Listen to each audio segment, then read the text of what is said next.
Waiting for the little red dot. There we go. We are live, and I am so excited today to welcome Zack to the house. That's right. EXP is in the house. Don't fall on your floor, okay? Yeah, don't judge. Don't judge. That's right. Now, those who know me well and know that my philosophy is there's 101 ways to make money in real estate. And although I have been independent my entire career, you know, that may not be something that not everyone is interested in doing. And in that case, I think that EXP is a viable option for people to take a look at from what I've heard so far. And let me remind you that it wasn't an option 20 years ago when I started my business.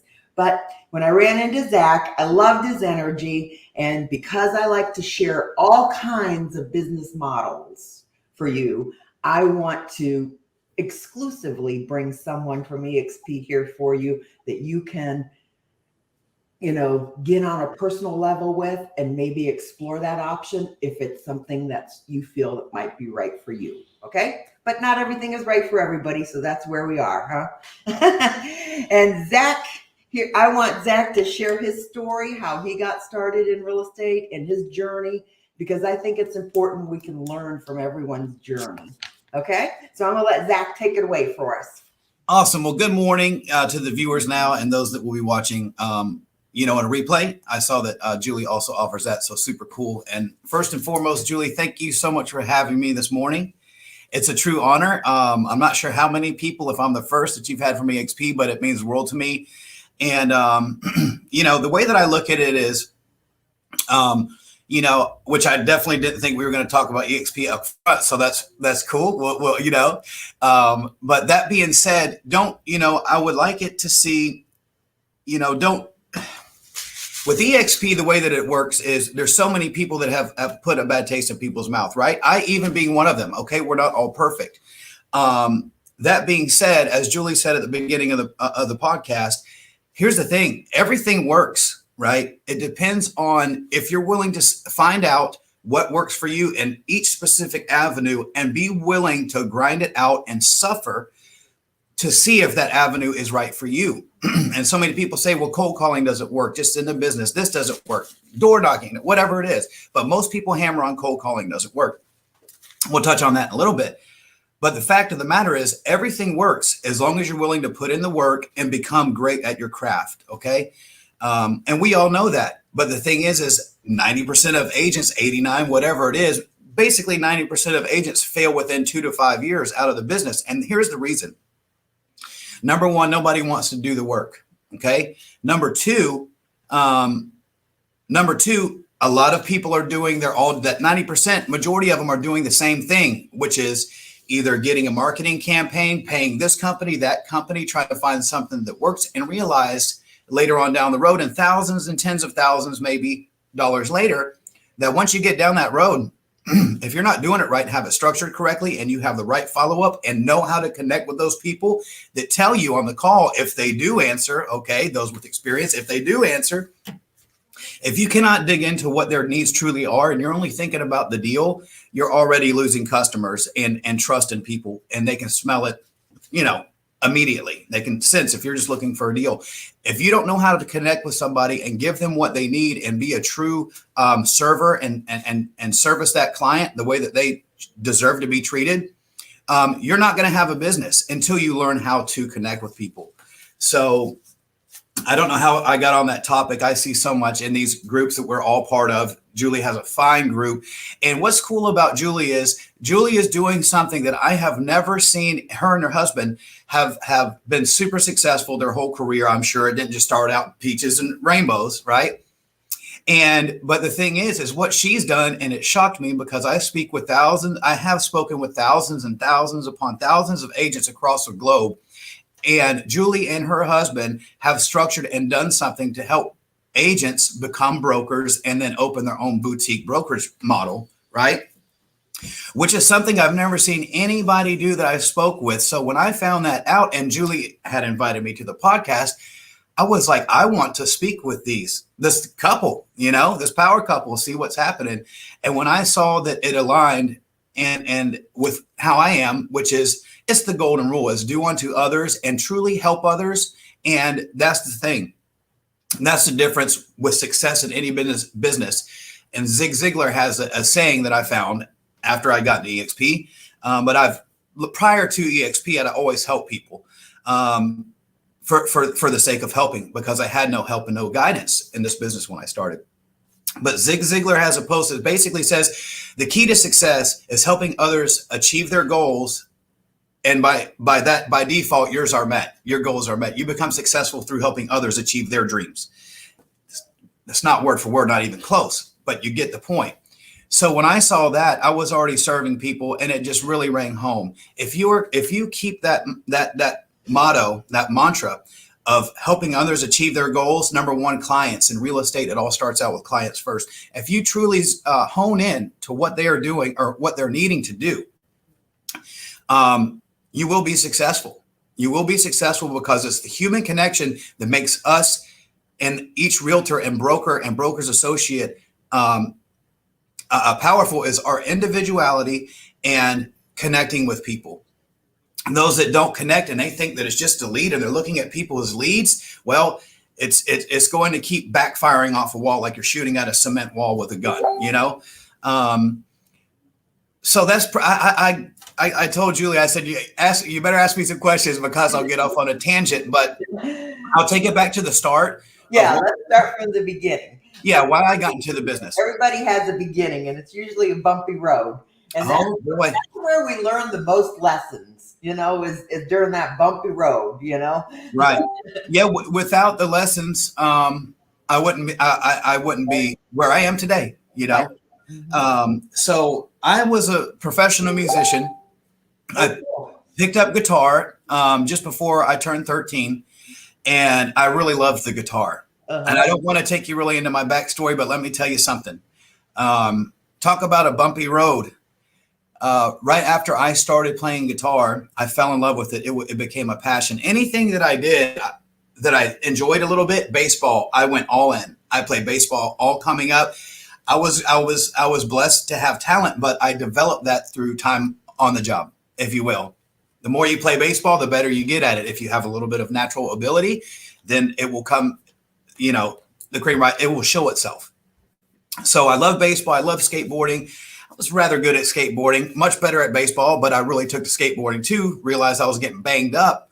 And I started playing guitar at that point. And then I went to a boys' home. Everything was great. Prior to, I had no idea this was coming. My parents got a divorce when I was 3. I'm taking it back. I'm getting real with you guys. This is the foundation of who I am. So my father's a Mason. My mother worked for a company called Smart Corporation. She was mentally ill. And it really started to hit her hard when I was about 3 years old. My brother was 5. Our parents were younger, 20 and 22. When they had my brother, 20, yeah, and 22 and 24 when they had myself. They got divorced when I was 3 and my brother was 5.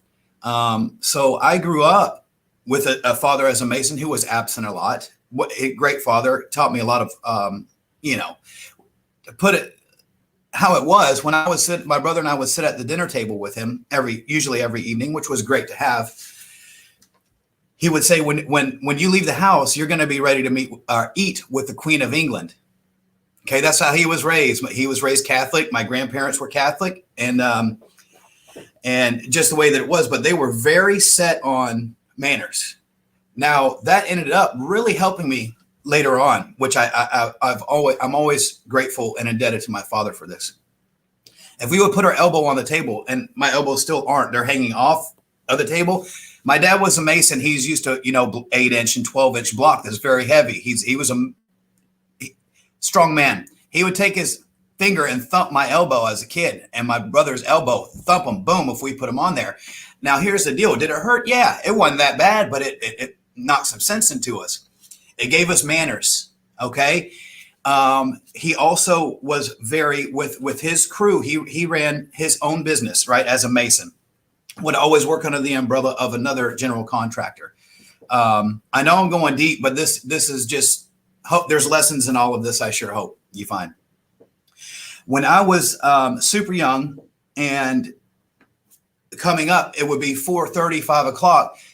Sometimes my dad would go pick up these gentlemen that worked for him that didn't have a ride, or they would get rides to the house. My dad would drive them and my brother and I to work. So we would spend an hour or 2 hours with diverse, what am I trying to say? Ethnicities, right? So different walks of life. So whether it be a white person, a black person, a Hispanic person, ever since I was young, always being like part of the family. Okay. So that's how I was raised. Everybody is equal. And the only reason why, and I definitely don't want to get into this, but let me speak on the facts. The only reason why we see diversity, children do not see diversity until the parent or a leader that they look up to, a father or mother figure, an aunt, an uncle, or somebody like that, tells them, hey, you're different.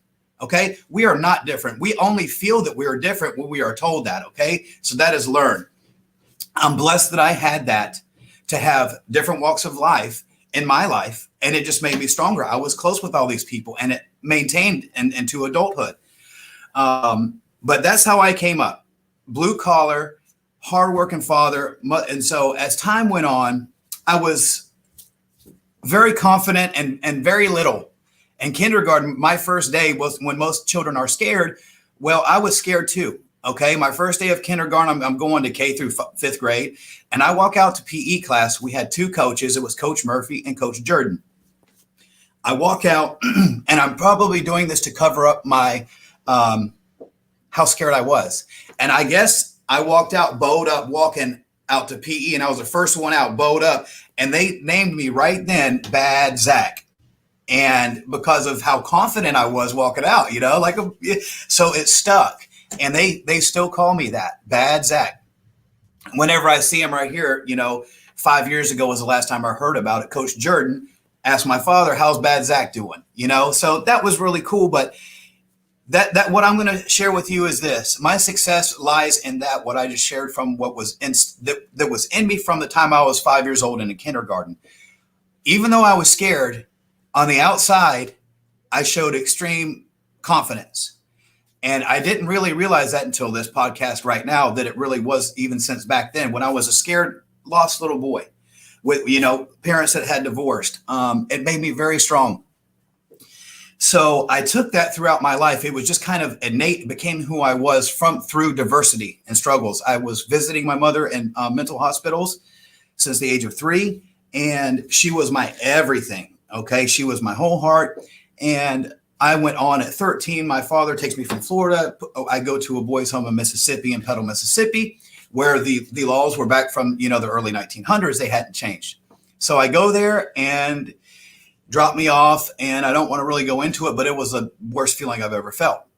After I saw what this place actually looked like, it was supposed to be Major League Baseball games, this and that, right? I go in there and it's a dump. It's a big, long block building. There were supposed to be horses and cows. There's 2 cows out in a pasture. This place was a dump. And these boys looked like I was going to prison. It was 13 years old to 18. This happened just a month or two, maybe as soon as I turned 13. I can't remember the dates. And I was just old enough to get in there. So I go in there and I see these guys that actually got the opportunity to go to this boys' home called Victory Ranch in Petal, Mississippi, instead of going to prison. Okay, so they put them in here. So these are some big old boys. They had a rough life. I had a rough life too, but these people had it rougher. So most of them, right? Or they didn't do as good as what I had done. I didn't think that I deserved to be in there. But what did I do after a couple months? I said, this is the way it's going to be. I got okay with it. That being said, while I was there, I saw that they were based around, it was Brother Robert, Brother Dansby, Denton, and some other people. And just use their first names here. And they were supposed to be Christian based. Right? They starved us. We starved. I lost 40 pounds in my first 2 months. I lost 40 pounds. And, but I was okay with it. I was running every day. And I saw that they were beating these boys when they would do something wrong. They were beating these boys. There was some assaults going on late at night that I could hear, and it was real terrible. Now I'm going deep, guys. Okay. But so for people, a lot of people think, hey, they might see me as they think in the groups and stuff that I'm successful, right? And that it's just given to somebody. Let me tell you, this is where we all come from. Okay. Frederick Eklund, Julie, most of us didn't start. This was not handed to us. I've been told from an old friend that I had this handed to me. Nobody I know is in real estate that's in my family, right? So back to the boys' home. just getting real with you guys. This is what makes me the person who I am and why I help. I want to help people. It's just instilled in me because I was a lost child. So after going there, as soon as I became good with it and I was happy, I was out there playing football. Now, after I saw these bad things that were going on, myself, out of 42 boys, myself and another gentleman named Todd was 15 years old.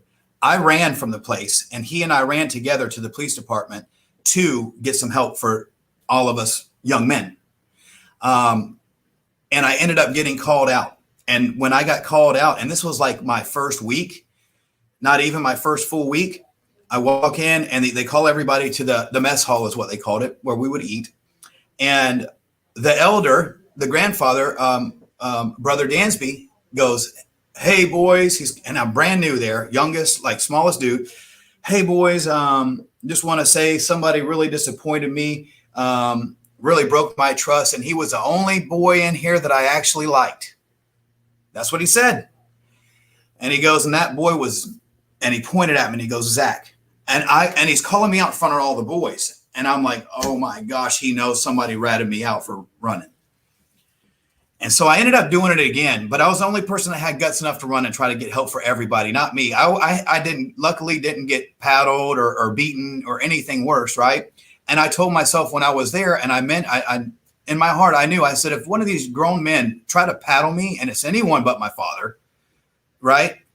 We're fighting. It's on. And of course they're twice, 3 times my size. And so, but that's the way that I see it. And that's the lion inside all of us. I'm not going to be disrespected like that, even as a 13-year-old young man. But at that time, I was pretty hardened. And so as soon as I got comfortable with it, I'm dragging this on. I see a white car that didn't fit come into the ranch, if you will, the dump. And I see this car. I see some ladies come out and playing football. I'm finally made happy with my situation just over 2 months. Made with it because it looked like it wasn't going to change until I was 18 years old. Come to find out, I thought it was only going to be 6 months, a year. Come to find out, I was going to be there until I was 18 after I got out, which would have been horrible. I'm playing football. All of a sudden, Brother Dansby comes out and says, or Dent, or one of them say, "Zach, come inside." And as soon as I get in there, they say, "Pack your trunk." And I said, "What?" It was DHS worker coming to get me. My grandmother, who was a lawyer in Florida, ended up not sleeping for those months. Literally, I think she got probably, she said, maybe 10 hours of sleep, dedicated her time to getting me out of there. And once I got out, went to a foster home for a night, I got to see all these children. And while I was in there, and so it gave me even more perspective, like, hey, they're super young, they're running around. I just have so much heart for them, right? And so I was just thankful. And so my grandmother and brother come and pick me up. I had nowhere else to go after they picked me up. They take me back to Crestview, Florida. I end up moving to Columbia, South Carolina with my great aunt and uncle. I paid for majority of my clothing, my food. I started playing professional guitar at 14 and a half. Now that all started, I ended up getting a guitar, getting my guitar back, playing. And so that was my outlet. And so from the time I was 13, the months in the boys' home, I go 14, I'm in 9th grade. They tried to hold me back because the school wasn't even credited in Mississippi. I said, they're like, we're a top 10 school in the nation. You're just not ready for this, and even coming from my Florida schools, Irmo High School and Irmo Middle School were both top 10 middle and high schools in the nation. They were a blue ribbon school. I said, whatever you got to do, I'm talking to the guidance counselor, please don't hold me back. Let me do it. So I ended up going and from not doing near as good, B's, C's, and D's, to I was in beta club until I graduated from 8th to, until my 12th year. So 12th grade year. And so I excelled, but I was really, this was on no sleep. So again, I'm all over the place and I'm getting lost in it. But I started playing professional guitar. I started going out to a blues jam, and I was a local guy drummer there also became a friend of mine, and he went on to play 8 years with Justin Timberlake drums, and then and Prince for 5 years before that. So he's a great friend of mine who recently He passed a couple years ago, which was very sad. His name was John Blackwell Jr. But I got to come up with this quality of musicians that just happened to be in a hub in Columbia, South Carolina. They were all older than me. I'm a kid, a young man. And so I just kept working at it. It was my outlet. And next thing you know, I'm starting to get calls from other bands to hire me. And so I go through it. So I ended up doing music along with high school until I got out of high school, not sleeping nights, 2, 3, 4 nights until 2, 3, 4 in the morning, waking up at 6:30, going to school, still maintaining a great GPA, whatever, for middle school and high school. And so that was my life for 18 years. There was a lot of chaos that happened after that. I don't want to go into the hardships of being there with my great aunt and uncle. They gave me some love, but it was also very mentally, emotionally abusive. I stayed strong through it all. It was from one diverse situation to another. Now I moved out of there, went and played with my band, and we traveled, opened up for B.B. King a few times, Buddy Guy, Delbert McClinton, Kenny Wayne Shepherd and Double Trouble, Joe Bonamassa, ZZ Top, Leonard Skinner, Bonnie Raitt. Excuse me. The list goes on and on. I was on a TV show, and this was the straw that broke the camel's back. I had a newborn son, Carter, with my beautiful wife, Brooke, and I auditioned for a show. They had 500,000 auditions. I go in there. I audition finally when they have it in Nashville, the auditions. And it's Jason Aldean's drummer, who's in the house band, who we're auditioning with. These guys learned our tracks that we were going to audition with. I was like, Rich Redmond's on drums. I'm like, oh my gosh, I'm peeking in the room. And then it's Slim, the guitar player for Lady Antebellum, Lady A now. Okay. And then another famous B3 organ player and a great bass player who's played with everybody. And I'm like, this is it. Going on audition, I was accepted, one of 40 to begin with, out of 500,000, over 500,000 auditions.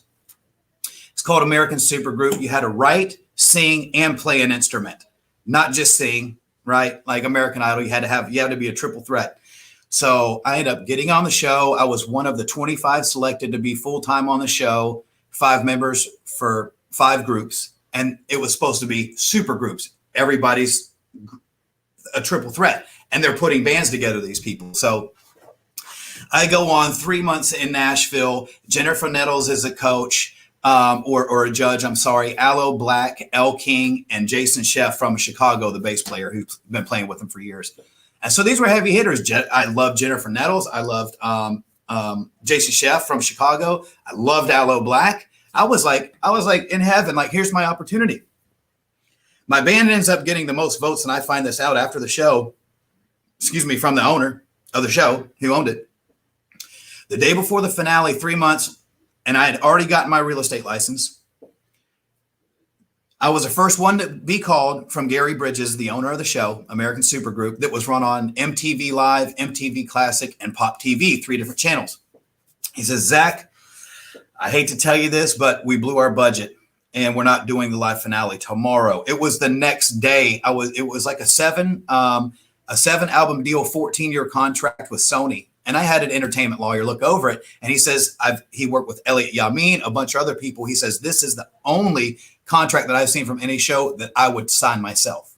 It was an amazing deal. Day before the finale, all the hard work over. I come home, I tell my wife, I said I'm done with music, and I don't give up on anything. If it's my passion, that was kind of my calling.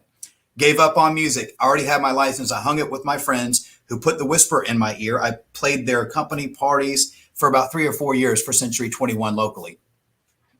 They were showing up in their 911 Turbo S Porsches. They're $250,000. They're this, they're that. I'm like, these people are successful and they're happy and they're great people. So complete shift. And then that's when I went on the show. I had already got my license in September of 2015. September of 2015. And I started working. Is that right?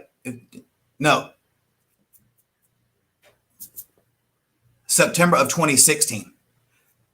January 1st, 2017 is when I actively started. After the show was over, I said, I'm starting January 1st. I did.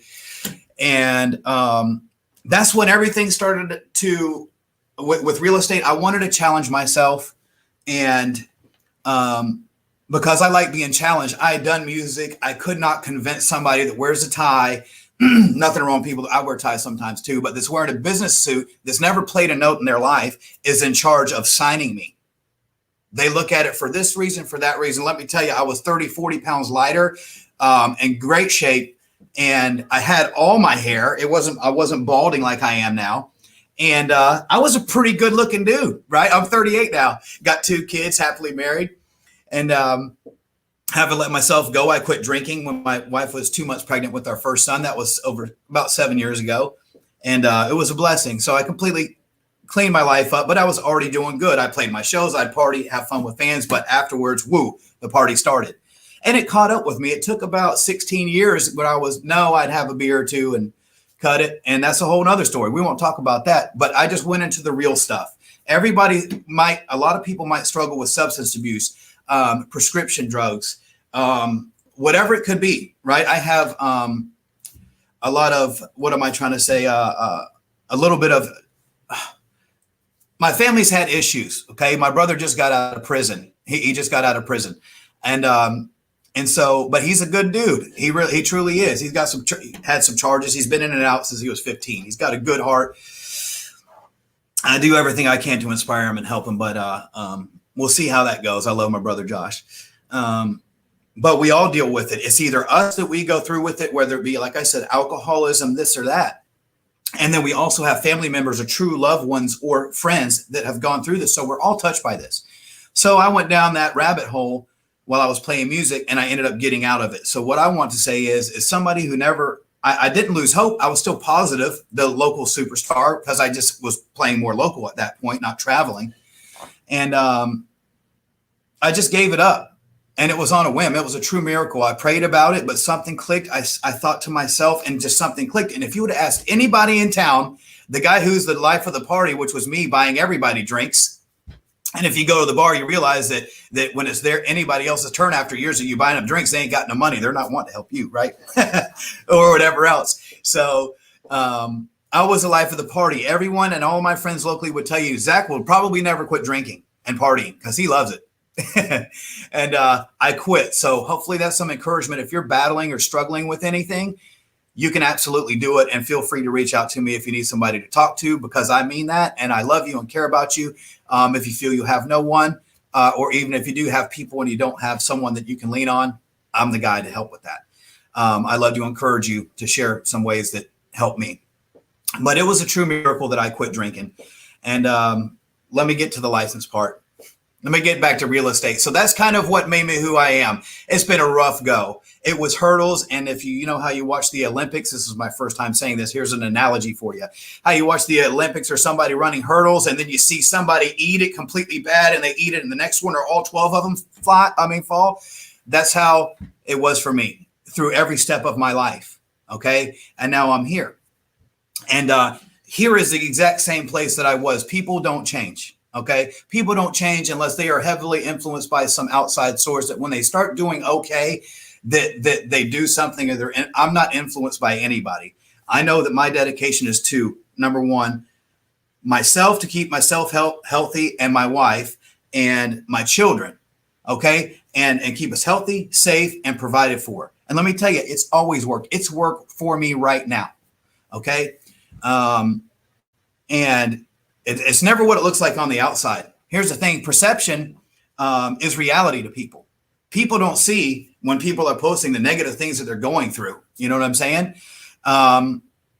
So, you don't share that. You only see the best from people. So don't ever compare yourself to anyone else. Let me get back to the business. I get into business. I have no idea about real estate, no idea what I'm doing, getting into the business aspect.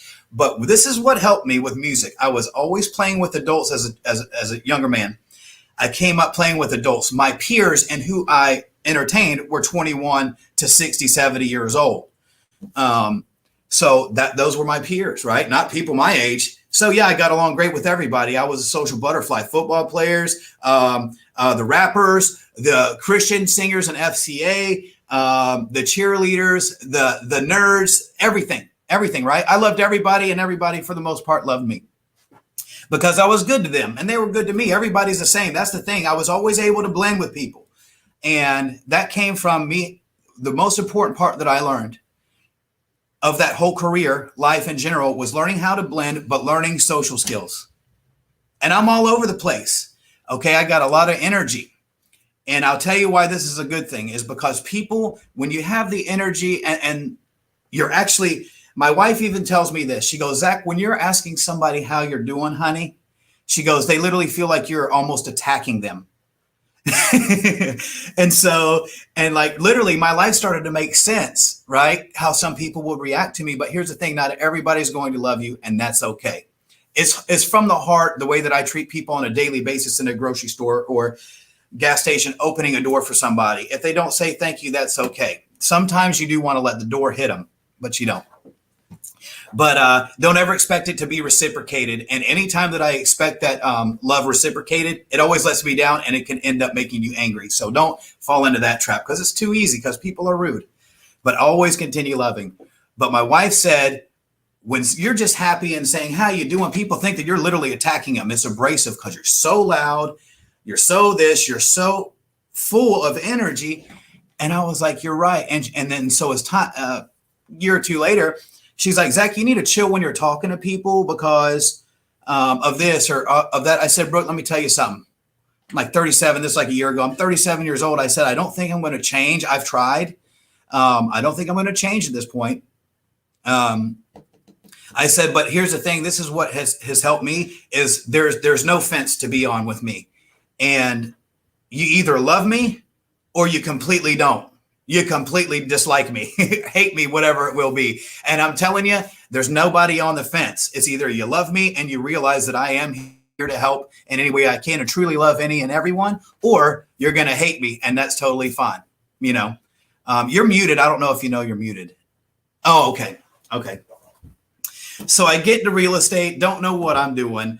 I go into the first meeting, and as time goes on, a few meetings later, I tell the brokers, and now 140 some people, I say, look, guys, who's selling luxury, I'm going to start working on calling, connecting with people who own luxury homes. Everybody, the top agent, everybody.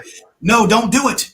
No. You're not going to sell number one homes. And these are people that moved to my market. I was born and raised here. Mm-hmm. Everybody else is transplants. Very few. 1 out of every 50 people or 100 people, if you're lucky, are literally born and raised on the coast. I'm in Santa Rosa Beach, Florida, on 30A. Yeah. It's a luxury market. It's just really cool place, the Emerald Coast, between Panama City and Pensacola or Destin. Mm-hmm. So that's my computer. Go ahead. You're good. You're good. And so it's just a great market to be in. So I am blessed to be there, but it's just where I was born. I've left. I live in Nashville, Austin, Texas. I came back. I guess God, energy source had a plan for me, and it was to sell in this market. So I'm going to try to make this quick because I know we got some other things to get to. But anyway, I didn't know anything about the business. Everybody told me I couldn't, shouldn't, wouldn't, don't even try it. Nobody was doing it in the whole brokerage, right? Excuse me, cup of coffee. Cheers, guys. Yeah, cheers. And told me I shouldn't. Well, here's the good news. Here's the good news, everybody. This is where success lies, is having a mindset like this. I didn't listen to them. I said, they must be tripping if they think that I can't do this, right? They're tripping. They don't know me, right? But it wasn't like, hey, you don't know who I am. It was more like, for real, that's the response that I got from these entrepreneurs. Don't, won't, can't. Cool. I get on the Red X and I start making phone calls. I start circle prospecting and calling expireds. Well, my first listing appointment I go to after I've walked around with sweet Elvira. Okay, this is my first one. Elvira, we sit at her on her second floor dining room table. What do I see? This woman, okay, a little bit different, had like 40 postcards of all these agents lying on the table, facing me on top. I don't want to mention his name, the number one agent at that brokerage at the time. And I was thinking, well, he must not be working this. You know what I mean? They just gave up on it. No. He was, but he wasn't working it. He wasn't in. He couldn't get in. And he told me that. So I see that postcard sitting there and he's looking at me and I'm like, this is wonderful. Like, most people be intimidated. Well, there he is looking right at me. All these postcards. Is she going to kill me now? Right? What is she? Is she a stalker? I talk to Elvira. I walk out. She follows me out to my Jeep at the time. Tell her it was fantastic to meet you. She goes, well, I hope I see you again soon. I'm like, well, absolutely. I'm sure you'll see me again. Send you the paperwork. So I sent her the listing agreement. My first listing was $1.1 million. Wow. So Very super, cool. yeah, super cool. My next was 775,000. It was one of the last buildable lots in Seaside, Florida, where the Truman Show was filmed with Jim Carrey years ago. And I sold that. But what I did on that one is I took that agent who was number one, and I said, would you like to co-list this with me? So I could put him on 30A because he had never listed on 30A. So I thought, what better way to do it? Why don't I help out the number one agent in my brokerage? Okay. So maybe let me scratch his back, give him some love, put him on there. Oh, he was happy about it. Oh, thanks, man. Absolutely cool. I mean, he was closing 20 million at the time a year. As far as, price goes, maybe more, maybe 30. Excuse me. He was closing 70 deals a year. 70 deals a year. And I'd like to say I still think the world of him, but I don't. That's the thing. I still wish him love, and I wish him the best, and he's still doing great work. And I'll never wish bad upon anybody. I still love and wish him the most success, and he's doing great. I'm sure he is doing great. I put him on this listing. Okay. Well, I have a real hard contract when a buyer's agent makes the contract. I'm holding this deal together. I'm doing everything I can. I'm calling him. But prior to that, I said, are you marketing? Are you doing this? Oh, yeah. I could see he wasn't. He said he was going to do this, going to do that, going to do this. Well, he didn't do anything he said. Now, when it came contract time and we were down the road, when's it going to close? When's it going to close? The only time. He didn't do anything. And I'm the one out here promoting it, marketing it, paying for it, all this. I pay, Well, the buyer falls out. And I took a short listing. The listing expires. Okay. I call the client. I say, hey, I'm ready to relist. I won't be doing it with this guy. He won't be co-listing with me this time. And I ended up selling it. And I tell him before I did that, though, I said, look, on this one, I'm just going to go it alone. But you know what I mean? Because I saw for those 50, 60, 70 days that nothing was happening. No help, no nothing. Time went on. And it was really, I think, close to 6 months it took to get that one under contract. So I'm going to get it relisted. So in that 6 month period, he said he's going to do, didn't do anything just to promote that listing one. But I realized that all he wanted to do was get paid from it. Yeah. And now I've given him something that a listing on 38 so you can co-list with me. He never done it. Let's go. I'll put you as a co-lister. I'll pay you half the money just to scratch your back. My second listing, y'all. And he ended up never doing anything from me, never thanking me. He was mad at me for not doing that, didn't say much. He's like, oh, no, we can do it. I'll help you. Yeah. I said, I got it, man. I'm just going to tell you straight up. I got it. I handled all this up this. I'll handle it from here. And I was still brand new. So let me tell you something. That's what you get from a usual brokerage. Okay. I mean, have you ever worked in a regular brokerage where you have people and everybody's winning awards or no? Have you, Julie? Not me. No. Y'all are blessed. I've only worked for my own corporation. That's amazing. And I commend you for it. And you chose wisely. So that happened. And if you expect to get help from somebody, there might be somebody that's going to help you. But let me tell you something. Even when I was giving somebody 21, $11,000 or whatever, right, on this, because it was 6% listing and splitting it with them 11. Wait, what was that? I mean, it's 25. Yeah, about 11,000 and some change. A lot of damn money. Yeah, it's great to help him out. Well, guess what? He never did anything for me. He just wanted to make that money, never follow through with what the guy said he was going to do. And that's totally fine. I learned my lesson that here's the thing. Nobody's really, and it happened a couple more times, but once I get burnt once, right. That's it. And I realized that everybody was out for themselves. Nobody truly cared about people like I do. Right. They don't. And so I saw that's the way that it was. So that was the model that we've had forever that I knew about. We had no other options other than becoming a broker, but I hadn't been licensed long enough. I wasn't selling enough. I couldn't become a broker at that point. So everybody that has a false sense of hope in a regular brokerage, okay, let me tell you something. If you do become good, right, which very few do, so the likelihood of that happening is very little to none of you actually succeeding in this business or me or anybody. Right. Those people do not want to help you too much because if you get good, you will be their competition in their own market. And let me tell you, their egos cannot handle that. I say that all the time. Yeah. All the time. Yeah. A broker is not going to teach you how to be a broker. and they Nope. know very well that they are training their own competition. And if they don't, they're not going to be a brokerage for very long. They not got to know that they're training their own competition. Sure. But this And is where it happens. That's why they have to be in constant recruit mode. oh yeah. Every brokerage does. I mean, that is the life. That's the business model. That's the business model. And it's taxing, and it's taxing. Let me tell you something. Those franchisees, is that right? Will they be franchisees or franchisors? Would the grantor be franchisor? I believe they're going to be a franchisee. That's what I'm thinking too. Thank you, Julie. Okay. These local franchise owners. Open it up. Yeah. These local franchise owners that we know, let me tell you what, some of them are doing good.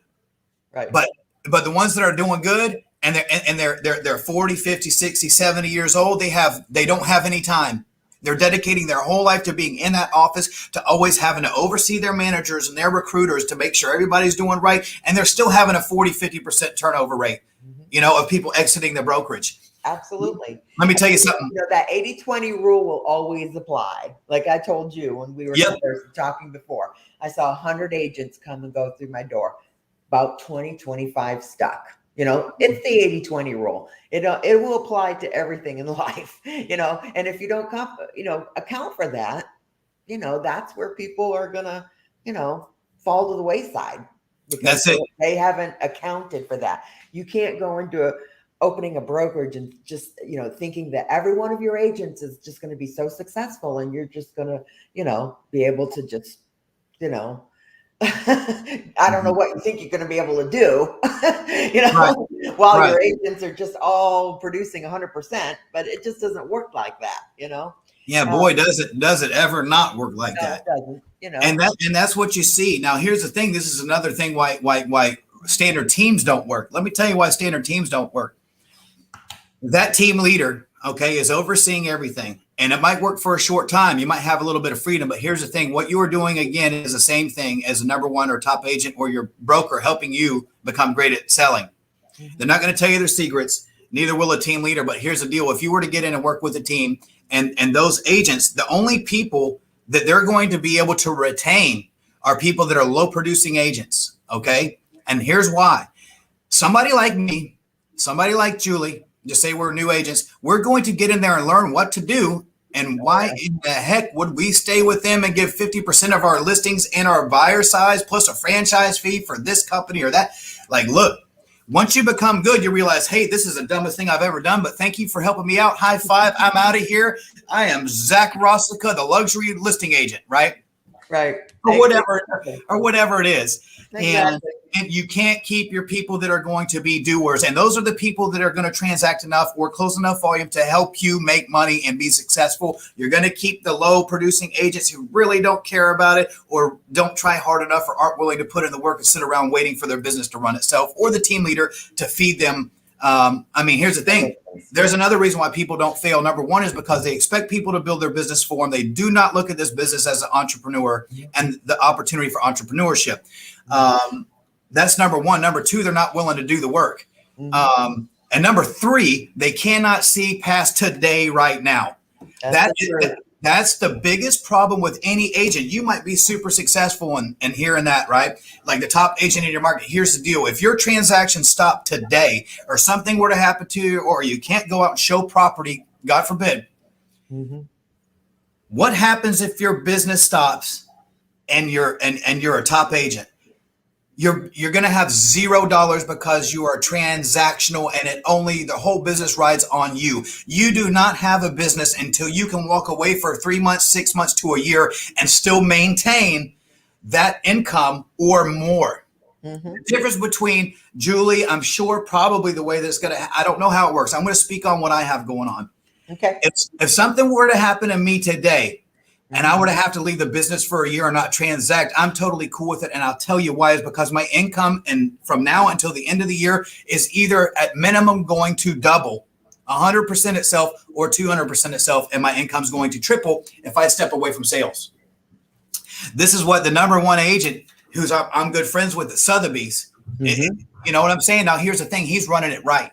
He's got some great people. So one of my best friends is with his team, and I closed a deal with him. He's the gentleman I invited to coffee when I first got started. People were saying, oh, his parents give it to him. The whole brokerage was saying this about him. Oh, he was like 18 in the business. He's closing over 200 million a year. Okay, guys, and his team. But he was doing this as a solo agent, over 200 million before you count his team. And he's like 28 now. But I invited him to coffee. My whole brokerage, the elders, the this, the that, the commercial team were bad mouthing this guy. And I just listened to this, and I expected. I'm like the youngest dude in there at 32. At the time, and I'm like, these people are this is embarrassing to be around. What kind of mindset and mentality and heart do these people have to badmouth the dude who's the number one agent because these youngest parents gave it to him, got to have the name, got to have this, got to have that. So what do? That night I go and I look up his production on MLS and I go, holy smokes, Instagram message, boom. Dude, I'd love to take you to coffee. Good. I would love to get to meet you, blah, blah, blah, because I wanted to see what makes his wheels turn. What's different about this guy? Right. Well, guess what? We still haven't had coffee almost 5 years later. Here's the thing. He goes, I talked to him about a year ago, and he said, Zach, I got to be honest with you. I have not had coffee with anyone since, and we will do coffee soon. So it went from hearing people talk trash, not knowing anything about real estate, to me closing a Gulffront home for 2.3 million with him, and him being the listing agent. And me, now I'm working with the guy that I set out to pick his brain. When everybody else talked trash, I ended up going full circle and ended up transacting with the guy and closing a property that we closed for 2.3 million. I sold it. I was the buyer side, and he was a pleasure to work with. Had a good time. We got to know each other a little bit better. And I did a spec build for my clients, and we built one that took close to 2 years. And we built tore down the one for 2.3, ended up selling it in February of this year for 5.3 million. Wow. Very cool. 6% commission, of course, on the majority of the stuff that I list.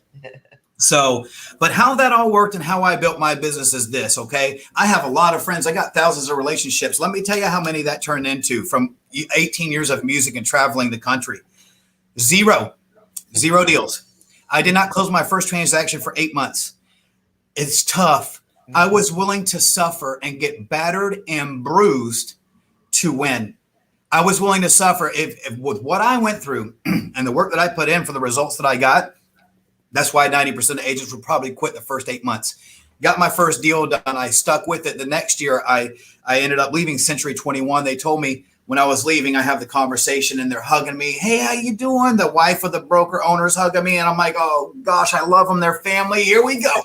Let's go. Sit down. Boom. I'm leaving. They're like, dude, look at the picture. All these people are out of the business now. I said, look.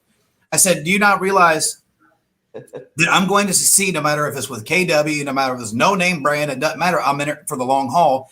I'm not going to be in here for another year and then skip. You don't work like that. I'm in it. I'm going to and so that let me know that this one didn't even believe in me. I'm talking to two of them. This one didn't even believe in me. What you mean I'm going to fail out of the business, brother? You don't see what I'm doing in here already? Come on, champ. I was 18 months in. So I'm like, look. He's like, well, it's a family. Now listen to this. It's a family. And I'm speaking to somebody who's influential. He's a broker of record, whatever. And I still love him. I'm still close with the broker owner too, and his wife, true friends. And I love them. They do great work. They're very successful. I go, look, man, I said, here's the deal. We just expanded a while back from 40 agents when it was like a family. Now y'all swallow this other brokerage. Now we're at 140, 50. I said, so if it was a family and it ain't about the money, then why'd you do that? Mm-hmm. I said, this is a business decision. Yeah. It's for my family. I'll make more money. Yeah. I come in here. They didn't show me how to sell, how to build a business. They show me nothing. No. They show me nothing. They pep talked me and smacked me on the butt. Go sell, boy. Like what? And I didn't know anything. That's what they're doing. It's just it's like send them out and pray, I guess. Well, I let him know that, and that I said, I'm going to succeed no matter where I'm going. I said, look, I see that your feelings have changed towards me, but I'll tell you this. I love you guys just the same, and my feelings haven't changed at all towards you guys. I appreciate everything you've done. I would love to stay in touch, and I'll see you soon. But thank you guys for everything. I walk out. Within walking out of there, within not even a week, I got one under contract to Gulffront for 2.25 million. When they told me, And then 64 days later, I closed the one for 2.3 that was right next door on the Gulf with my clients that we ended up tearing down and rebuilding for 5.3. So Nice. tell me that I'm not going to fail, right? Like, go ahead and tell me I'm not going to fail because that's just a little bit of fuel. But I don't even give it that. It's not even really fuel for me, which it is for most people. Oh, it's going to fuel me. No, the fuel's inside me. This fuel should be inside you. And I'm telling you, as an agent, if you don't have the fuel and the gumption and the energy that's just boiling up for you to succeed, no matter how tough it is, okay, then you need to find it because it's in each and every one of us. It's in each and every one of us. Yeah. Now, how I built my business, I got no time. I've been rambling on. You got to know me and not really what I do for my business and stuff. I made friends with Ricky Caruth years and years ago, and it really helped me. All I did was take his scripts, call enough people until I felt comfortable with it, and so I started shortening his script, which he would, and I'm partnered with him now. Mm-hmm. But he would probably say, Zach, you don't need to do that. It's all part of the plan. I just became comfortable with people and talking to people on the phone as time went on. So if I'm calling Circle Prospect and I say, hey, Julie, this is, and the whole thing is everything that Ricky does, I listen to. People don't listen to it. They think they could just say the words, read the script, blase, blase. It doesn't work. This is how I handle it. Now I'm excited right here, but I chill it down. I have a regular tone as if I'm speaking to a friend, family member, or whatever. And that's what you're trying to do. As I talked about at the beginning, you're trying to connect and help people with their goals, not your own.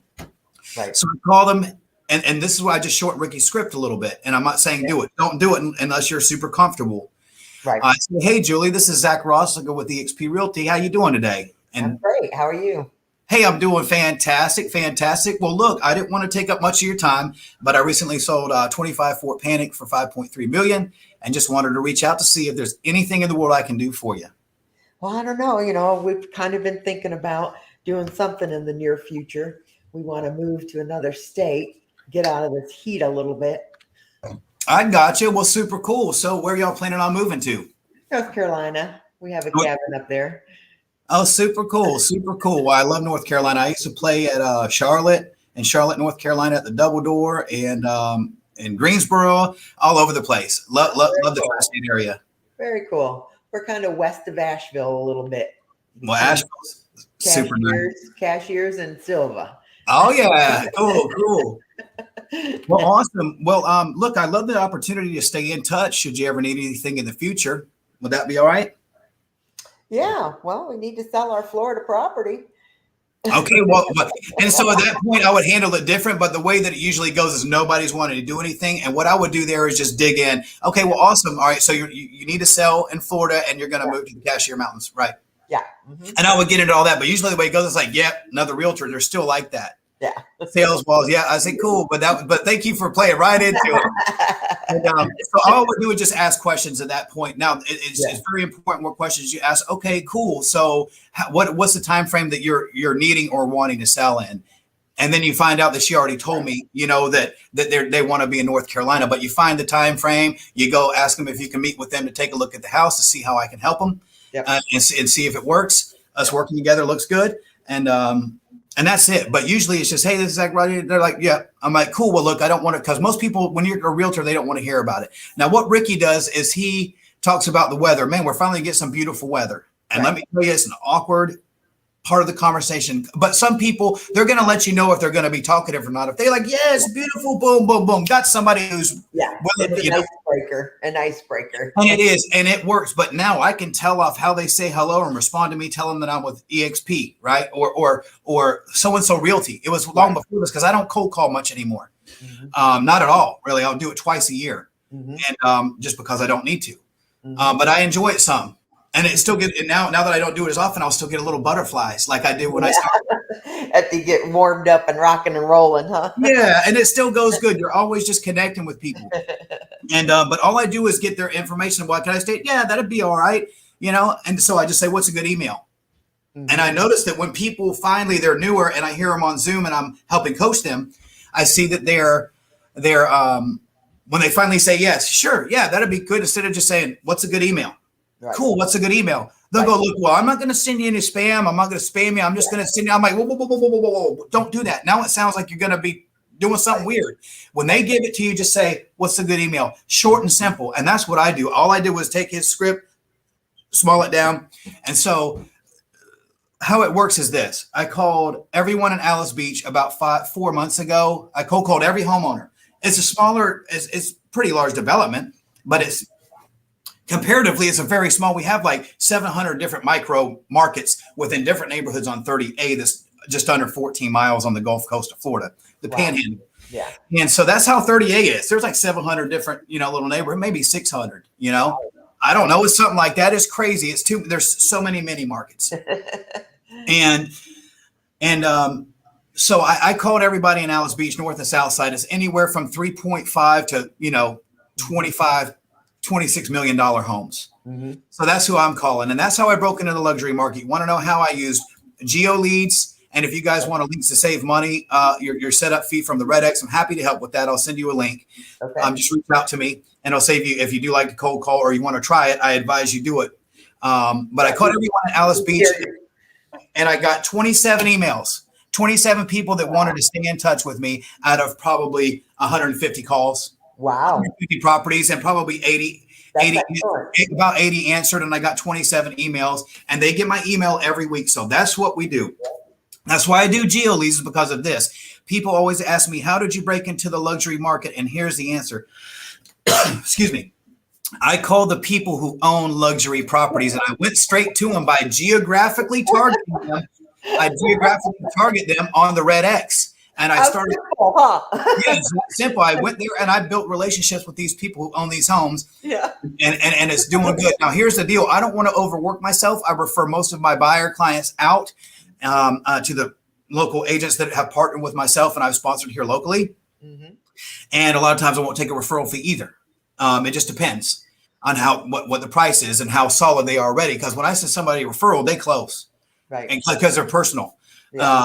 I'm not out here shopping leads and stuff like that. So when somebody calls and they want to do something, they're going to do something 90% of the time. But so what this has in turn done is I call them, I get their email, I send them out a personalized email. And if you want to see an example of that, I'll send you one from one of my recent ones, right? And I take new listings from the last 7 days because I do it every week or every 2 weeks. I fall off and you shouldn't do that, but I'm lax on it now. But I was religious about it for 4 years. Mm-hmm. New listings from the last 7 days, edit your MLS criteria to say this for your market. I do 38 East and 38 West. Okay. Select the area that I want. Then I do only single or detached single family condos and land and commercial for sale only. I get rid of the leases, the rents, because we don't really do that here. Yeah. Mm-hmm. I send them new listings and I do the days on market. I make it 7 for max days on market. In MLS, I do 7.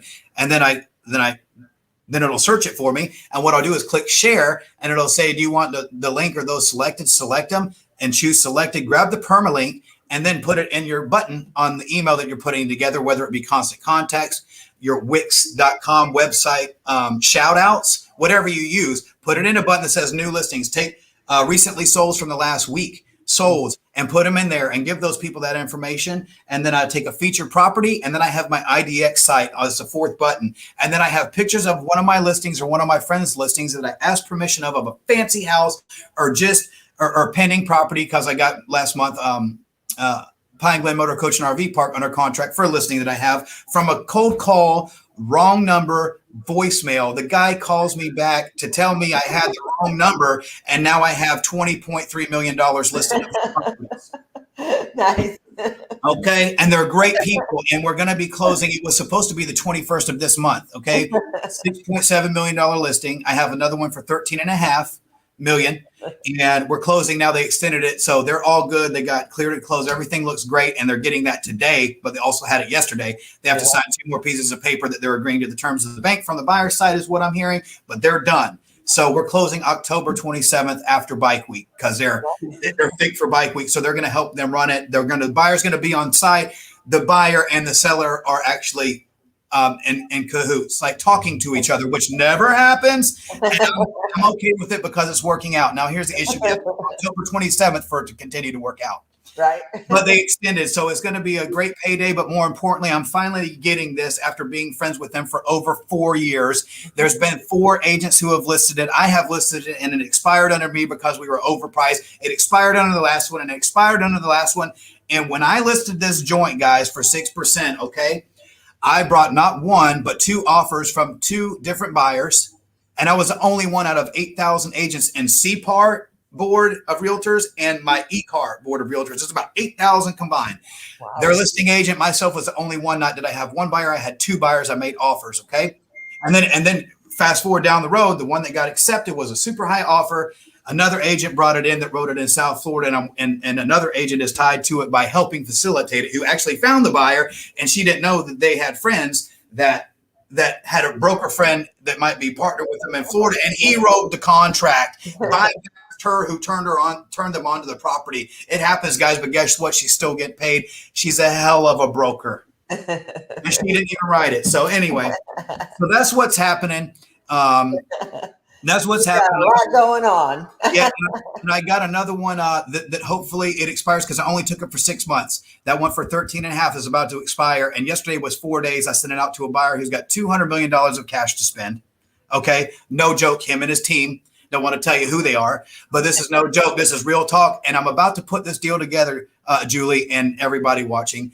I have 3 days to get an offer in. And here's the thing. I'm going to get both sides of whatever they make, 12 mil, right? On a 13 and a half, 12 mil, 13 mil, 11 mil, regardless, it's going to be, and I'm getting both sides of it now at 6%. So it's going to be $660 or $720,000 for one deal. The other one's, 195 that I'm closing in October. Now, here's the thing. The reason why I talk to you guys about it, I've never talked about anything in public on money, but let me tell you something. I'm blessed to be here. I want to wrap up with this. Y'all can ask me about EXP if you want to. Outside of this, I am not going to talk about it.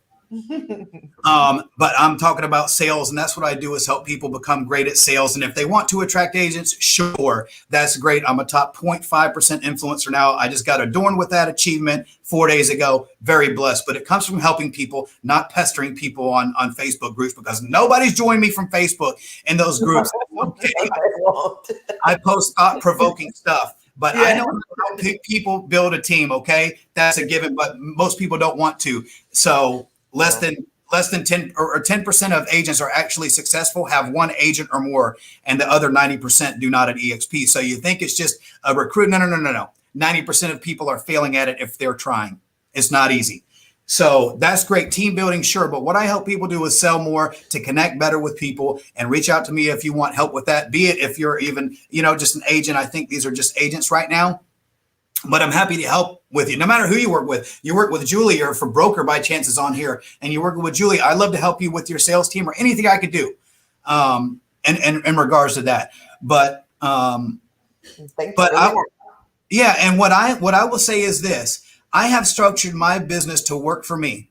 And now, and I literally will close 2 to 5 properties a year, and that's it, because it lets me have all my time, and they pay me more, like what we talked about. But let me tell you something.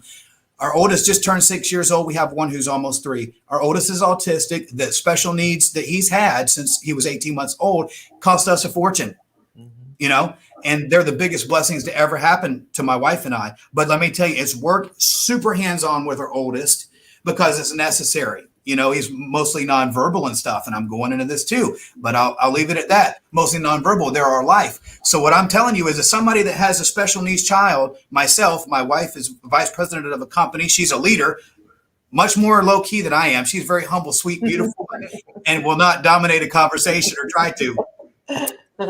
Yin to the yang. But what I have done, and I've started selling the properties that I only dreamt about, but I saw myself doing. The reason why I got to where I am with selling multi-million-dollar properties is because I saw myself doing it. If you can't see yourself doing it, I promise you, you will not.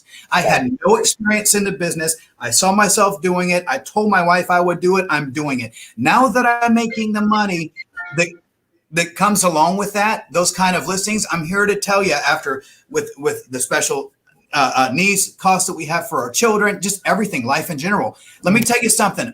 This money ain't all that. It ain't what you think it's going to be. It's not what I thought it was going to be. And I realized that the love and the reward was in the relationships with the people that I'm able to help. So that's what I do now, and that's what I focus on. I close 2 to 5 deals a year. They're high price point, high volume, and I have all my time to give to everybody else, right? So I pour into them and help them become amazing at sales, or do better, or just flip something for their mindset to help them save 30 minutes, 3 months of time, 6 months of time.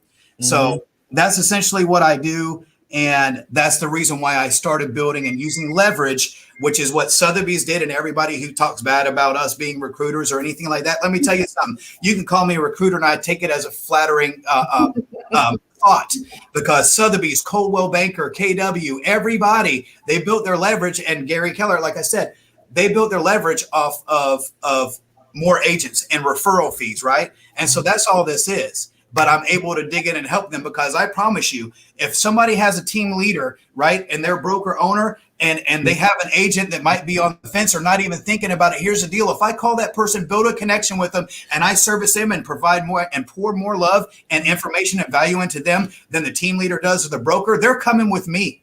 Mm-hmm. And here's the thing, it'll work every time, because it's not hard for me to outlove somebody that's not getting the direction that they need at a brokerage. It's like candy from a baby. I don't do that. I usually let people reach out to me for help. I help them. Then they ask about joining. Here we go. Yeah. So anyway, man, that was did not go as expected, but I love you guys. And, y'all can reach me. Y'all can reach me at 850-714-3957. I'm easy to get a hold of. I promise you I won't talk about EXP unless you ask about it. But I'll tell you this, God bless Julie and her husband for doing what they're doing, because they are also helping people break free and doing something that nobody else is doing in the world. And it's helping agents become independent brokers of their own boutique brokerage. Guys, what a blessing to have this love from Julie that she's pouring into you. Thank you so much. Thank you so much, Zach. I appreciate that. And I appreciate it if you want to just go ahead and share your links down into the comments after in the Facebook post as well. Okay, I sure will. Want to offer, or a way to connect with you or anything like that. So I appreciate that. Yeah, I mean, I love real estate. It's a great business. There's so many directions you can take it, so many ways to make money, and you just nailed it on the head, really, what it boils down to, honestly. And, you can apply that to just about anything in your life, Amen. Serious about something, you got to be serious about it, Right. and I want to add this. I didn't completely make sense of it for the watcher or the viewer. Is when you do this and you send this email, they're building trust. They get to see you every week working. They might not be viewing the email, and don't look at the click rates, because when they're ready to do something, you called. You called and you just offered value to them. You offered love. They know, like, love, and trust you already, because they're seeing you work every week now. You didn't ask them. You just asked if there's anything in the world you can do to help them. And then you build that rapport with your email. And here's the thing. You don't have to cold call anymore, because these people will call you to list their property and to buy. And so now people call me, and I don't work anymore. That is the truth. The email list, I pound that into so many people that I talk to, because that is just the heart and soul of your business. You do not have to work so hard if you will just nurture your email list, and that's exactly what I do, is one heartfelt email per week. That's all it takes. And it has nothing to do with real estate. It's usually, it's like a letter to a girlfriend every week, honestly. Mine it's kind of a coffee clutch. And I let mine go on a Saturday morning, and it's a thing, it's a thing with my list, and they all respond, and we communicate by email Saturday mornings, and it's more intimate than really social media, Well, you said heartfelt, and that's so funny, because what I was thinking is I've been reading your emails, and they're awesome. Yeah. And you know how to connect through words and through email. Yeah, I don't do drip email campaigns. I do not do drip emails. Yeah, no, me neither. Not at all. Thank you. Thank you. That's one is crafted. Same with me, and that's important to know, guys. If you're dripping on people, it literally is what as bad as it sounds. If you're dripping on people, it's a drip. Yeah, it's a drip. They'll know it. Yeah. So thank you so much. I'm blessed to be here. It really means the world to me, and thank you all for watching. And anyone who watches in the replay, love you guys. Thank you very much, Zach. I appreciate it. Thank you, Julie. Bye-bye. Bye-bye.